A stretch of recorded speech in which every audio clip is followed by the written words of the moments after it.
Hola, mi nombre es Gabriela Villagrana y voy a presentar el momento 3 de lesión térmica y nutrición. ¿Cómo se define una quemadura? La quemadura se define a las lesiones que son producidas por alteraciones de origen térmico, ya sea calor o frío.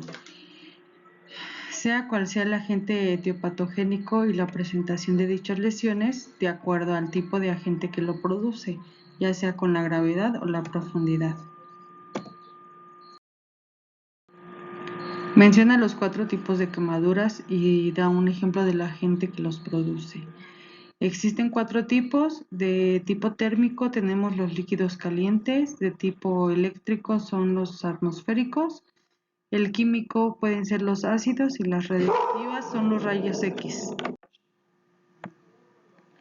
¿Cuál es el criterio de gravedad de un paciente quemado? Según el porcentaje de superficie corporal quemada. Tenemos el quemado crítico y el quemado leve. El quemado crítico es cuando la superficie corporal quemada es superior al 15% y el quemado leve es cuando la superficie corporal quemada es menor al 15%.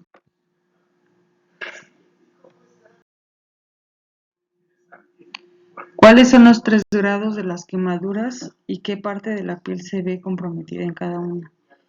Tenemos el epidérmica, grado 1, es cuando la destrucción de la epidermis aparece.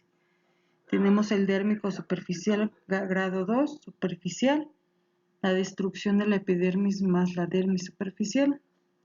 Tenemos el dérmico profunda en segundo grado y es cuando existe una destrucción de la epidermis más la dermis. Y tenemos la subdérmica de tercer grado, que es la destrucción de todo el espesor de la piel y zonas profundas.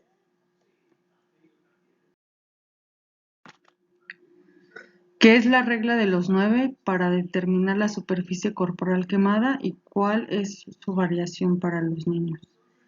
La regla de los 9 es la regla de Wallace y esta nos ayuda para determinar la superficie corporal quemada por medio de una valoración del porcentaje de la superficie afectada. Con los adultos se ocupa la regla del 9, que prácticamente es dividir el cuerpo en secciones de 9% o de 2 veces el 9%. Y para los niños se ocupan gráficos que se ajustan a estos porcentajes dependiendo la edad del niño o de la niña. Estos se llaman gráficos de Lund-Rounder y nos ayudan para compensar los cambios en las proporciones del cuerpo del niño, ya que pues estos niños están en crecimiento.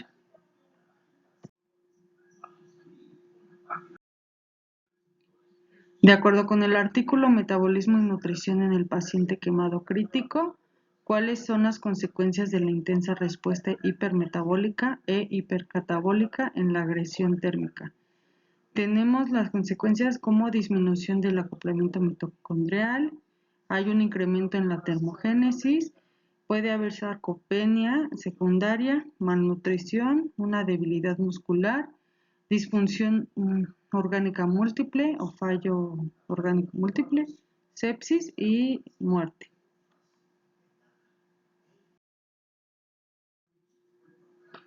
¿Cuál es el déficit energético y proteico estimado en el paciente quemado? Tenemos que el déficit energético estimado es de 943 kilocalorías más menos 65 kilocalorías por día. Y en el déficit proteico estimamos un 49 más menos 41 gramos al día. ¿En qué porcentaje se eleva el gasto basal en el paciente quemado? El gasto basal se eleva un 40% por encima de los valores normales. Esto con importantes alteraciones en de la función mitocondrial. ¿Cómo se hace el consumo de oxígeno del paciente quemado crítico respecto a una persona sana? Con el paciente quemado crítico tenemos una relación de 1/3 de la respiración mitocondrial acoplada con la fosforilación oxidativa, en tanto que tenemos 2/3 restantes de la respiración total, estos son disipados como calor. Al contrario de los individuos sanos, tenemos que es todo lo contrario, puesto que tenemos aproximadamente 2/3 del consumo de oxígeno que está acoplado a la fosforilación oxidativa, en tanto que el tercio restante es atribuible a la termogénesis. ¿Cuál es la fisiopatología de la hiperglucemia, la hiperlactemia y de la resistencia a la insulina asociada a la lesión térmica? En la fase precoz posterior a la quemadura, el aumento de la tasa de producción y oxidación de glucosa, así como una extracción tisular inadecuada de la misma, tenemos que la hiperglucemia pues, se asocia con resultados clínicos adversos como el hipercatabolismo, hipermetabolismo y el retardo en la curación de heridas.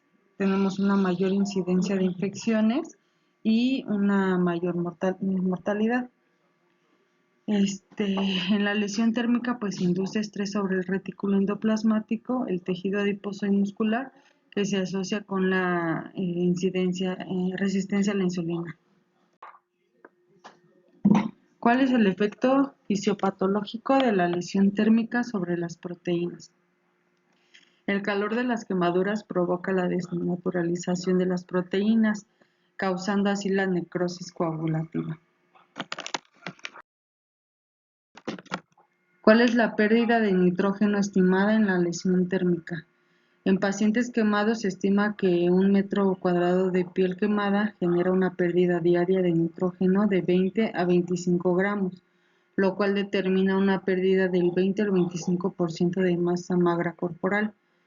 Y una pérdida media de nitrógeno en paciente quemado sin terapia nutricional supera los 0.2 gramos de nitrógeno por kilogramo al día, siendo así de un 15 a un 20% de gramos al día, lo cual pues supone una pérdida de peso del 10% en la primera semana solamente.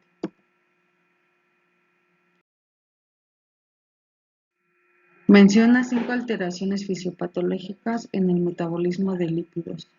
Tenemos que aumenta la lipólisis entre 5 días a 2 meses. Tenemos un aumento persistente de glicerol.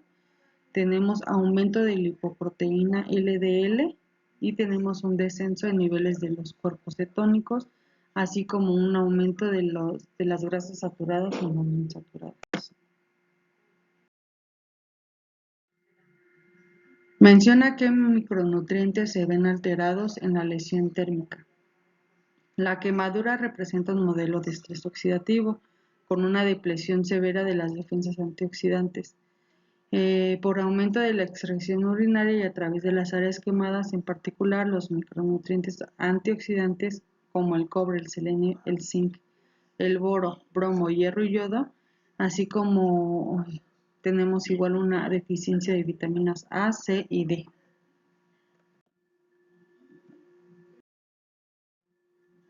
¿Cuál es la vía de administración nutricional recomendada para el paciente con lesión térmica?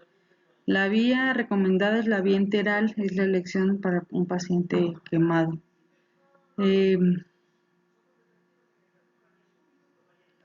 ¿Qué tan rápido se debe comenzar la nutrición enteral? En las primeras 24 horas, pero hay algunos estudios que demuestran que de entre 6 a 12 horas es mucho más segura y capaz de modular la respuesta hipermetabólica, disminuyendo así el modo significativo los niveles de catecolaminas, cortisol y glucagón. Menciona 5 beneficios de iniciar la terapia nutricional aplicada precozmente. Bueno, pues disminuye los niveles de catecolaminas, disminuye los niveles de cortisol y glucagón, así como aumenta la producción de inmunoglobulinas, se mantiene la barrera intestinal, la motilidad y el flujo sanguíneo esplácnico y reduce las infecciones. ¿Cuáles pueden ser las contradicciones en la nutrición enteral y qué se hace en tales casos?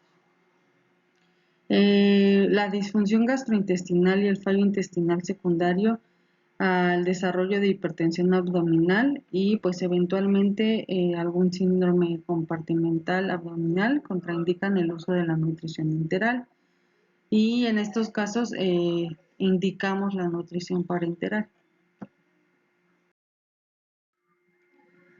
¿Cuál es la ecuación adecuada para el cálculo energético del paciente adulto con lesión térmica y cuál para niños? Para los adultos tenemos ecuaciones predictivas para el cálculo de necesidades energéticas en paciente quemado crítico, las cuales las más utilizadas por ser las más eh, exactas para estos pacientes es la ecuación de Toronto, ya que pues el resultado se aproxima a calorimetría indirecta. Tenemos a Harris-Benedict, que es posquemadura, y tenemos la ecuación de Carlson. Para los niños tenemos la fórmula de Parkland. Y bueno, estas necesidades pues son para un periodo dentro de las primeras 8 horas, y un 50% dentro de las 16 horas. Y esta pues es la fórmula pues más utilizada. ¿Cuáles deben ser los aportes de carbohidratos, lípidos y proteína en porcentaje y en gramos por kilogramo al día? Los aportes de macronutrientes para carbohidratos tenemos 50% representados de 5 a 7 gramos por kilogramo de peso al día.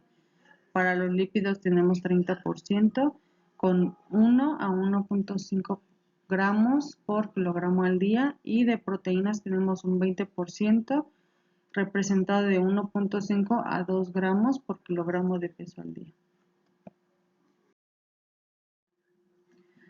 ¿Cuál deben ser los aportes de micronutrientes?